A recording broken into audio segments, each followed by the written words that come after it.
C'est trop douloureux, je n'arrive pas à écrire. Très souvent, je reçois ce type de témoignage. Tout d'abord, je vais me présenter pour ceux qui ne me connaissent pas. Donc, je suis Patrick Dubois-Baudry, écrivain biographe. J'ai un blog et un site qui s'appelle Le Marronnier Rouge. J'aide en fait les personnes qui le souhaitent à écrire un récit de vie. Je propose également des formations et un atelier d'écriture en ligne. Donc c'est trop douloureux, je n'arrive pas à écrire, c'est un type de témoignage que j'entends très souvent. J'ai vécu des choses trop dures, trop douloureuses, et quand je commence à écrire, eh bien je craque, je fonds en larmes, bref, je n'arrive pas à écrire le moindre mot et tout part à la poubelle. Je vous apprendrai rien en vous disant que c'est tout à fait normal, car tout remonte à la surface, tout vous revient à la mémoire. En fait, en écrivant, vous ressuscitez le passé en allant jusqu'à le visualiser. Vos mots vont faire apparaître des images, vous vous replongez dans votre passé, vous revivez votre souffrance en décrivant des scènes avec force au détail, bref, vous remuez le couteau dans la plaie. Que ce soit une maladie, un accident, la perte d'un être cher, une trahison, de la maltraitance, de la manipulation, que sais-je encore.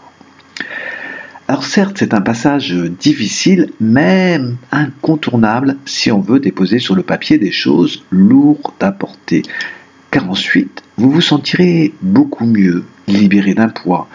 Vous mettrez un petit peu à distance ce que vous avez vécu pour mieux le comprendre. J'ai envie de comparer cela à l'épine quand on s'enfonce dans la peau. Je pense que tout le monde a vécu cela un jour. Et au moment où on va enlever cette épine avec par exemple une pince à épiler, eh bien ça fait très très mal, mais après on est complètement soulagé. Eh bien cet exemple est peut-être un peu simpliste, mais c'est un peu la même chose lorsque vous posez des mots sur le papier, vous enlevez l'épine de votre doigt. Pour éviter de plonger la tête la première dans un passé douloureux, pour éviter que le passage soit trop brutal, j'ai tout de même un conseil à vous donner. Commencez tout simplement par écrire les belles choses que vous avez vécues. Et ne me répondez pas que vous n'en avez pas vécu.